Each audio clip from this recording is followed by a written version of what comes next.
this idea that you're supposed to get married and become submissive, and no matter what happens, no matter what your mother-in-law says, what your in-laws say, your husband says, you just have to be submissive, right? Submission is just for Allah. We all know that. We believe it, but we don't really follow it. We become submissive to other people. Even if the girl and guy are talking to each other, the conversations that usually take place is, oh, what do you like? What do you want? About the future. And most of them are to do with things. They're not to do with feelings and ideas and beliefs. Talk to couples, there are certain issues that they have, let's say, and they've not resolved it.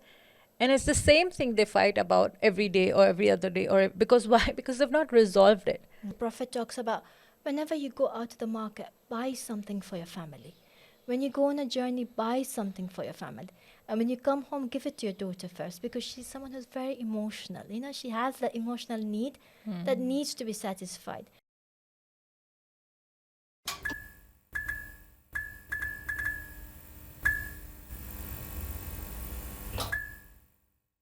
Salamun alaikum, and thank you so much for joining us on our next podcast. In continuation with last week, we spoke about anger and anger management. This week, we're going to take it a step forward. Conflict resolution. Conflict resolution specifically within the family spectrum between a husband and a wife, who are the initial and the primary unit within a family. But these strategies can be applied across the board. So let's take a look at this again with our esteemed guest who's joining us from Tehran and is an expert in psychology, Sister Sabira Kanji. Thank you so much for joining us again, Sister Sabira. Thank you very much for inviting me. It was amazing. The last episode was absolutely amazing. We talked a bit about anger, how to manage it. But then you mentioned that there are strategies to cope with it. And, okay, let's say, anger's taken its toll. Now everyone's fighting, they're getting at each other's throats, ready to kill each other, swords out. Now we come to conflict resolution. So, like always, let's start off with a hadith. And I looked at this hadith because obviously we decided to talk about conflict resolution with husband and wife. So I was looking at the hadith, and I looked at this place that compiled 20 hadith, just the husband's rights over the wife, and then 20 hadith on the wife's rights over the husband. Often in our societies, it's always like this. The man is the one who has authority. The woman, you keep quiet, serve in the house, and don't speak a word. Right? This is what we're always taught, right? The woman's duty is to be quiet. But she has rights. Exactly. And often when we trample over other people's rights, we should expect a reaction. Every action has a reaction. It's a normal course of life. You throw a ball in the sky, it's going to come back down. It's not going to stay, it's not going to fly around. So conflict resolution is something which I think is very important in today's, even though we live in the 21st century, we expect people to be more modern, but we don't look at the household structure. It's all modern on the outside. Inside, we do not want to look at each other and try and solve our conflicts. So, going to the hadith, there's a beautiful hadith from the Prophet ﷺ. And he says, the best of men of my ummah are those who are not angry and arrogant towards their families, are merciful towards them, and do not oppress them. So it goes back to anger again. Exactly. That the whole conflict, the best of people of the Prophet's ummah are those who are not angry. Exactly. So let's go ahead. We've had people are fighting. Now how do we resolve? Yeah, like you pointed out, you see, this hadith also is reflecting to the fact that it is, there are people around us who might not appear to be angry, or who might have, if you look at them, you will probably think that, oh, these people are, very calm and content. Where? In the outside world. But when you look at their household, their family life, that is where they are, as if it's a different person. And our religion actually tells you that, it's your home which should be calm and peaceful, not the other way around. And we do the other way around. We do it why? Because we think we'll be judged by the outside people, right? But we're going to be judged at home as well. Or we're going to be judged by Allah. But it's okay, yeah, because they're your family. Yeah, Allah, obviously, if you have that faith and you're God cautious, you might work on yourself, and even if you have anger issues, you might, just for Allah's sake, you might be able to control and manage, right? But let's say when you like I said in our last episode, when our emotion is at 10 and we have not learned to manage it, sometimes it's not in our control, and we just burst out. Although later on, obviously, we'll feel bad. Obviously, we'll regret it. It's no one, most of us don't really like that part of ourselves, but it happens, right? It's not that it's never going to happen. Yes. And even if it goes at 10 and you have kind of lost it, how you repair it? Do you apologize, or is it the arrogance that comes and you don't apologize and you don't even take ownership? Because that's where we go wrong. We don't take ownership of our emotions. We think it was because you said this that I got triggered, so you have to solve yourself, right? It's not me. Yeah. If you don't say such things, I won't get triggered. If let's say if it's something that triggers this person, actually this person who is getting angry needs to look into their trigger. It's not the other people around them, around that person. How much can they change? Why do you want these people who you love to walk on eggshells, right? You have to work on yourself. And like you said, if this, let's say, even if this hadith, if we try to look deeper into it, it tells you that your family is an environment where everyone should be calm and everyone should feel safe. This is exactly what we were saying last time, that if you manage your anger, the people around you will feel safe and content, and you will be able to relate to them in a way that Allah has told you to. Yes, that's a good way to start it off. So now that conflicts happen, anger happens, is it at all good for a marriage? If we're looking at it from the primary unit of a family, yeah, is it at all healthy for a husband and wife to have? Because we realistically, the two people from two different societies, sometimes different cultures, who are now having to live together. And often, we get at each of our siblings' throats. Like, let's face it, we fight with our siblings quite a lot. Yeah. Now we're supposed to go and live with another person, and we're supposed to create a family out of it. So is it healthy for a marriage? Are there ways we can control it? Yeah. So you see, when we talk about anger, that's something else, right? But when we talk about conflicts, conflicts actually means that you have a disagreement. Your opinion differs, right? And that is okay. You're a human being. Obviously, you will have your own point of view, and your spouse will have another view, right? And that is okay. What happens is we mix culture and religion sometimes. A lot. And culturally, not sometimes, a lot. A lot, yeah. And culturally, you might have grown up where your mother told you or your aunts told you, like as a woman I'm saying, that when you get married, just try to mold yourself in their environment. Now that is your house. This is what we were, especially South Asian growing up in South Asian families, this is what we were told, that as if you have to become this other person in this, this new role. And lose your own self-identity in the process. Exactly. And sister, there's so many clients that I get who have exactly tried this. So when they get married, they try to mold themselves. They try to become this other person. So what is happening is they're getting away from their own fitra. They are getting away from who they are. And they start losing their self-identity. They don't know anymore that who they are. It's like this other person. And that itself creates mental health issues, depending on the extent, right? Well. So, this idea that you're supposed to get married and become submissive, and no matter what happens, no matter what your mother-in-law says, what your in-laws say, your husband says, you just have to be submissive, right? Submission is just for Allah. We all know that. We believe it, but we don't really follow it. We become submissive to other people.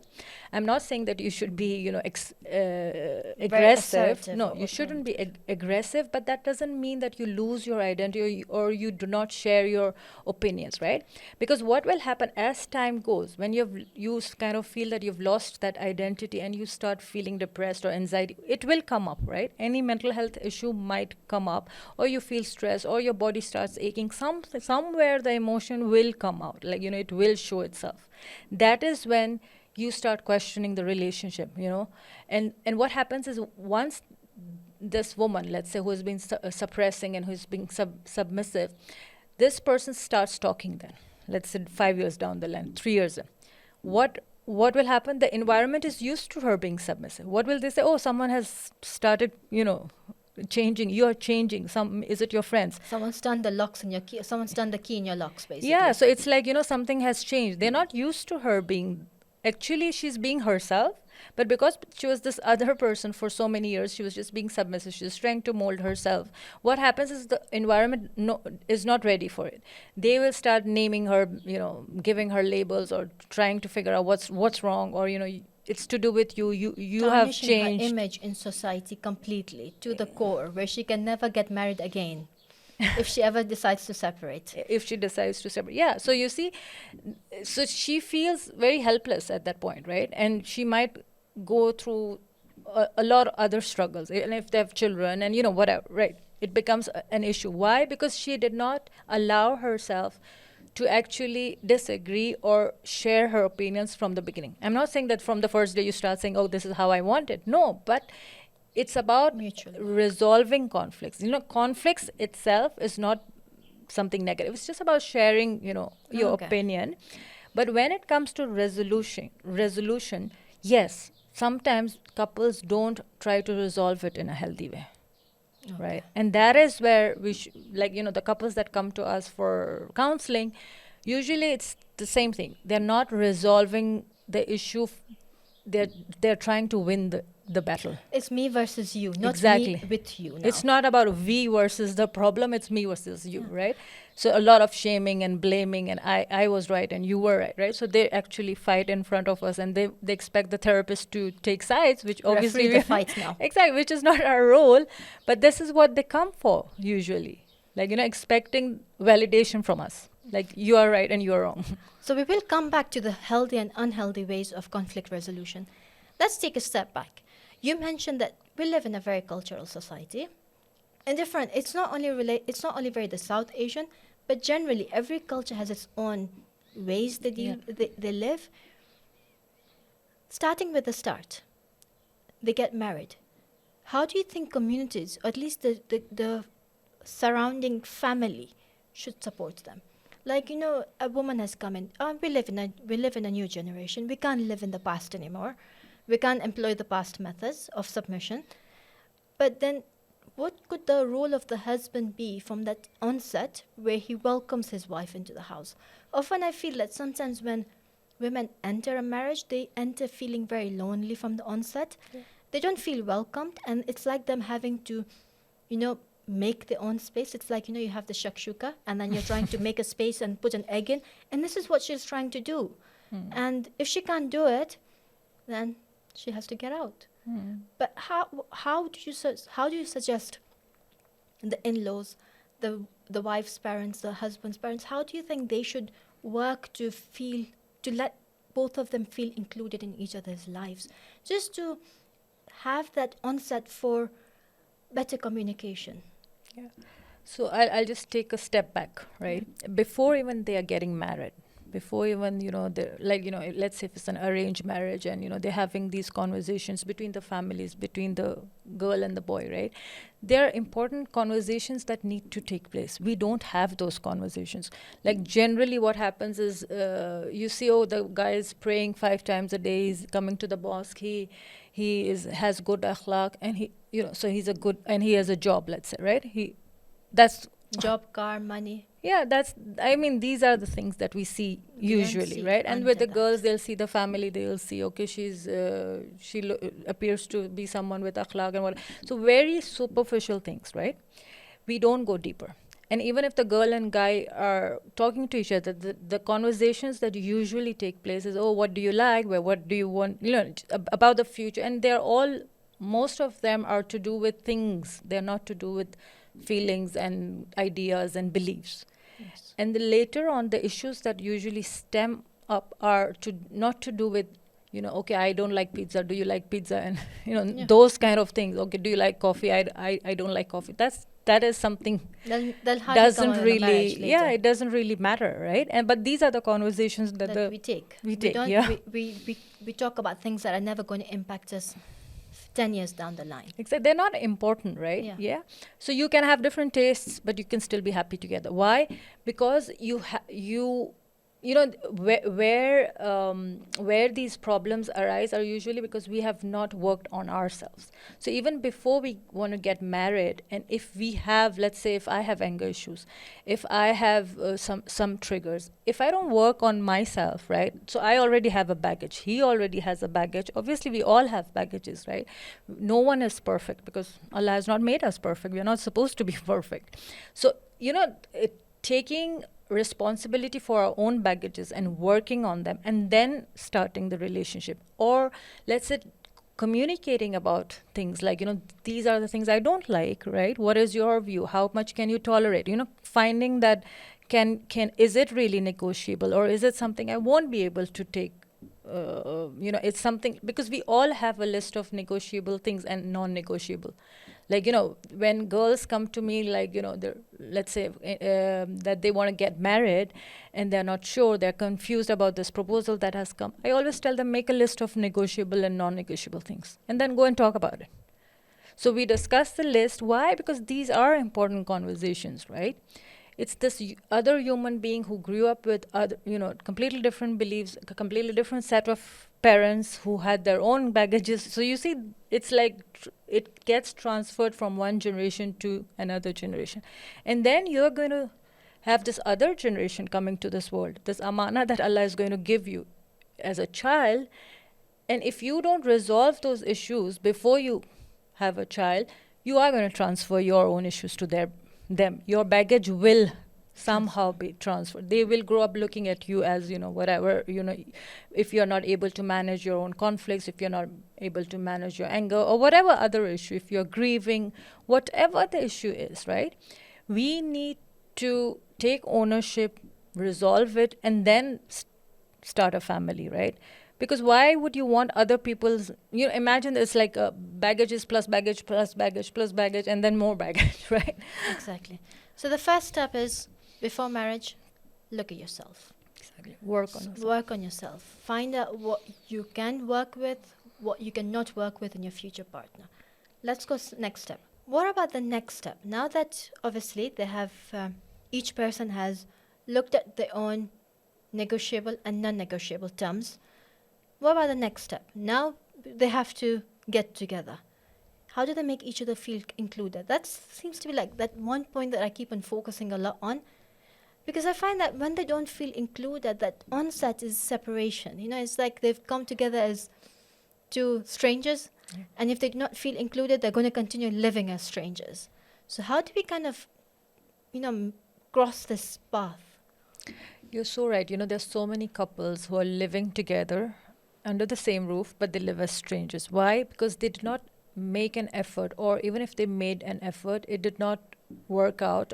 The communication did not work out. So one of them just decided to stop talking, like stop communicating and just live their own life. And the other person also. So what happens is the distance keeps growing, right? Because it's not going to get resolved on its own unless you don't sit and have those uncomfortable conversations, because it can be really uncomfortable, right? But they're very important. Exactly. So providing that space, that safe space for each one of you, right? So let's say the husband provides that space for the wife, and the wife provides it for the husband to actually communicate what is bothering them, what is it that they want from each other, right? Because you see, it is the only relationship, I think, where you're dependent on each other, right? If you were not dependent and you were just living your own life, so you would be living a single life, right? Why on earth did you get married?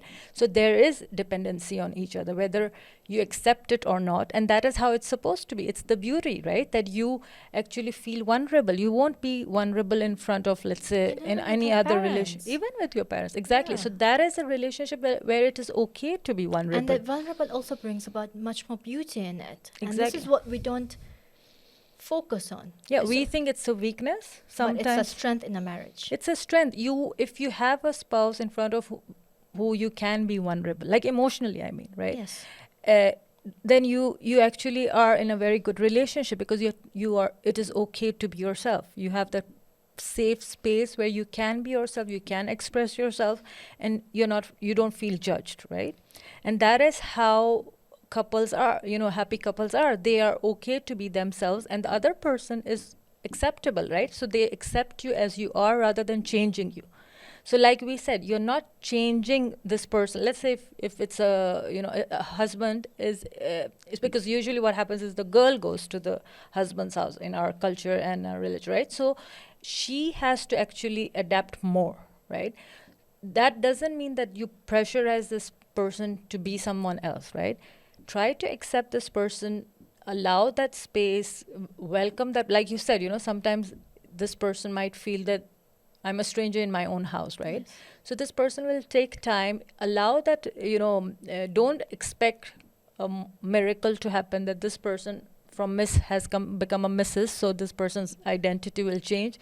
You don't want to change that person. Just like, all of us want to be accepted the way we are, why doesn't it apply to this girl who has come from this other family, from this, completely different background? So if you give that acceptance, that she will make an effort to actually mold. Why? Because she feels that she's accepted, and she will feel a part of that house, and then she will do what is needed, or whatever she whatever she can, to the extent that she can, and she will feel at home, right? When she starts feeling at home, then yes, you can And you can start expect explaining more that this is things. how things work in our house, this is how it works, and then she can decide, and she can I think it becomes easier for her to then adapt the cultures and the values of that house, because now she feels like, yes, I'm part of it. So whatever they're doing, I want to be part of it because this is my family now. Often it's like, this is not my family, those are my in-laws, tige, we can't do anything about them. yeah, Right? because And the this is space what we need wasn't to avoid, because it doesn't create a family. And I've seen it coming down to the children as well, right? Like, don't go to daddy's house because I fight with her a lot. But this is what we don't want to create. This exactly. is what we have to avoid, because the impact of grandparents in a child's life is absolutely vital. Exactly. And they're a blessing in themselves as well. And if we omit them because of our own shortcomings, we are allowing our children to never experience one of the greatest blessings in life, and that is grandparents. Exactly. And children, when they're forced to take sides, that is a place where the child should not be. Whether it's between the parents, like, when mom and dad have a fight, they have to take sides. They have to take sides between, like you said, grandmother and mother. Why should they be taking Yeah, sides? exactly. For them, all of us, like, even the parents, they're both parents. They love them both. It's not about loyalties. And we don't realize that that's what we are doing to our children, that they have to be loyal. They want to be loyal to both, right? They shouldn't be taking sides. For them, this is family. Even if you have conflicts, let's say if, you don't get along with your mother-in-law, the child shouldn't be part of it. Yeah, they should never even know that They there's an should issue. never know. Exactly. So let's get into the next step. The unhealthy ways in which couples resolve conflicts. And obviously, while we're talking about couples only, it is across a wide spectrum of all people. But we are using couples as an example because they are a vital and the primary unit of a family. So we're using them as an example, given that they're primary. But it can be used across the secondary as well. Yeah. So when we talk about unhealthy ways of resolving conflicts, the first thing that comes is, like I said, what happens is we start blaming and shaming each other, right? So that respect is It's your goes. fault. It's not your my fault. It's you. Even if it is that person's fault, right? If you keep blaming that person, an automatic response that happens is this person will start defending. No, it wasn't me. It was because of X, Y, Z, right? So this person is not going to accept their fault, even if it's their fault, right? Why? Because it's the approach you took. Yes. You blamed this person, you shamed this person, you judged this person, right? Rather than actually going deeper and understanding, okay, why is this happening? What is she going through? What is he going through? Okay, how can we both address the problem? It might just have been a bad day. Exactly. And a small thing, what did they say? A hill out of a mole or something like that. It's an ant. It was a small mole that And then became it an became- ant hill now. Yeah. because of something that didn't even matter and could have easily been resolved, but we messed it up by blaming and shaming. And what happens is, when I talk to couples, there are certain issues that they have, let's say, and they've not resolved it. And it's the same thing they fight about every day or every other day. Or because why? Because they've not resolved it. Like I had a couple whose main topic of conflict was cleanliness. Oh, Right. wow. So the husband didn't like the way she cleaned the house because he grew up in in an environment where everything was spick and span. It was important that the Super house should organized. be, yeah. And this woman, obviously, she had young kids, and kids make a mess. It's their children, right? Yeah, it's never easy to clean up kids' mess. It's Yeah. like, and in her household, this was how things are supposed. So this, like, for an outsider, for me and you, maybe we think, oh, they could easily resolve it, just meet somewhere in the middle and resolve it. But no, this was actually going for years. This was their main topic of contention. conflict, right? And the children were watching and they were getting affected. Why? Because they didn't resolve. They just kept blaming each other. This is my way is the right way to clean and yours is not. You have to change, right? So let's say the wife says you have to bring your expectations down, and the husband said no, you have to make the house look clean because that's how women are supposed to be, right? And usually men, what happens is they start comparing their wives with their mothers, and girls, like women, usually expect their husbands to be like their fathers. And this is not a black and white issue, a black and white phenomena, but it happens unconsciously and subconsciously, right? So a girl might say, oh, my dad used to do all these things at home. Why don't you just get up, and why do you have to just sit on the sofa and watch TV? Why can't you help around, right? So it's about why can't you help around? Do you think if you use that tone of language, and if you are blaming this person, expecting this person to be this other person rather than understanding or saying it in another way, this person is continuously going to do what he wants to do, right? It's also hitting the self-esteem, isn't it? Yeah. I mean, if you compare a person to someone else who are, like, obviously, if we have our own self-respect, and if we are compared to a person who we assume our spouse holds in higher respect or higher values, it kind of makes us feel inferior within ourselves. And then again, that brings out a defensive mechanism within ourselves. And then it never gets resolved. It's like them trying to push and you're trying to defend. So you're actually repeating the same cycle again and again, right? Because you're blaming and shaming. Another unhealthy way is you don't listen to the other person. We only hear, we don't listen. Yeah, you're already in your mind deciding what you want to say after she's done or he's done, right? So what happens is you're not actually open enough to look at this person's point of view, right? And in conflicts, there's not one right. There are always more than one right. Like, it's your perspective, right? Yes. If you continuously focus on, no, the right that my right is the only right, you're never going to resolve that conflict. Because, as I said, you're just trying to win the argument. You're not trying to solve a problem, right?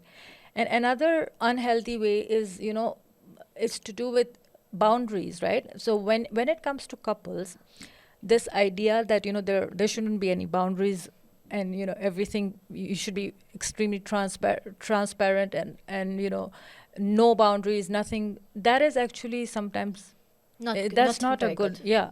Why? Because we all should have our boundaries, and we should communicate about our boundaries, right? So let's say if there are some things that the wife doesn't like, it's not that she's telling you that, oh, I don't like you. It's just that this is how she is, and she would like to have that boundary. When I say boundary, it's not just physical boundary.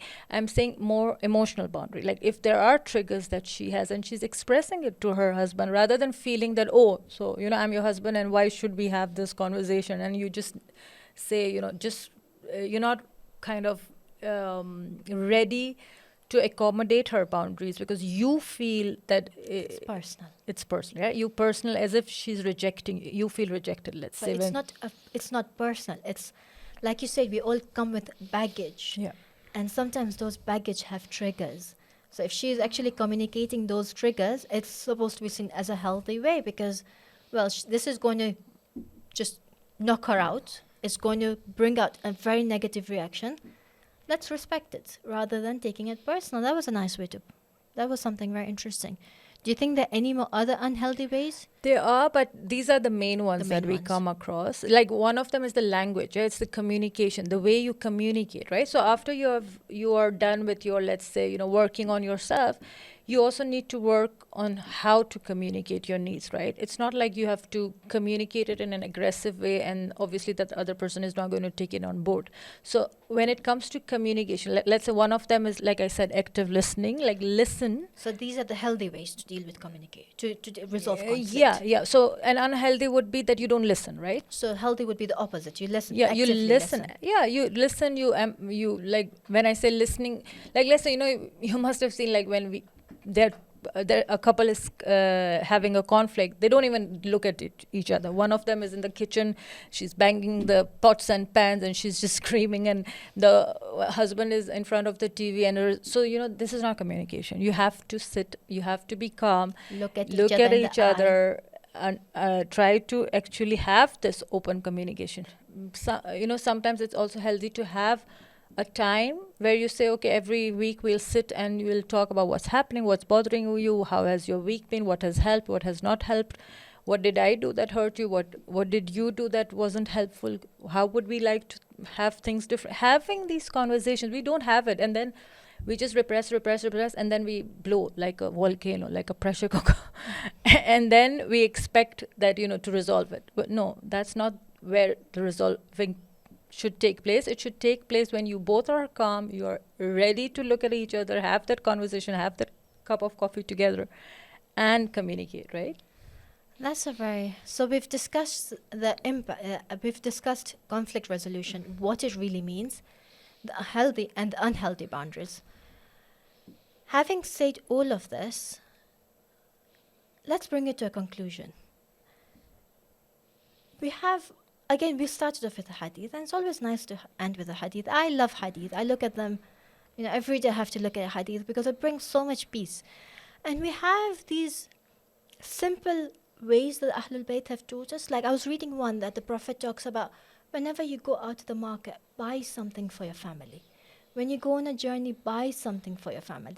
And when you come home, give it to your daughter first, because she's someone who's very emotional. She has that emotional need that needs to be satisfied. So these small things, in the long run, it brings love. It increases love in the family, where they feel that they're valued and they feel included and valued. The impact of a gift speaks volumes, even if it is a small sock. I'm going to say that. My teacher once gave me a pair of socks when she came back from a trip, and I still remember her because it's such a nice notion that she remembered me on her trip. So if the Ahlul Bayt talk so much about these small ways of incorporating love in our families, that if we do them, we end up with less spaces for a volcano outburst, because we understand that, look, things have happened, but he still loves me, she still loves me. We're not me against her, it's not her against me, it's us together, and let's face what we have to do, because that's life. We have to face what comes at us, because if we don't, well, we don't have anywhere else to go. We have to sort it. Yeah. And with that, we conclude our session for today. Thank you so much for joining us. And we'd love it if you can hit the bell, hit the subscribe button, like this video, and press the bell notification so that you can be notified when we release our future videos. Thank you so much.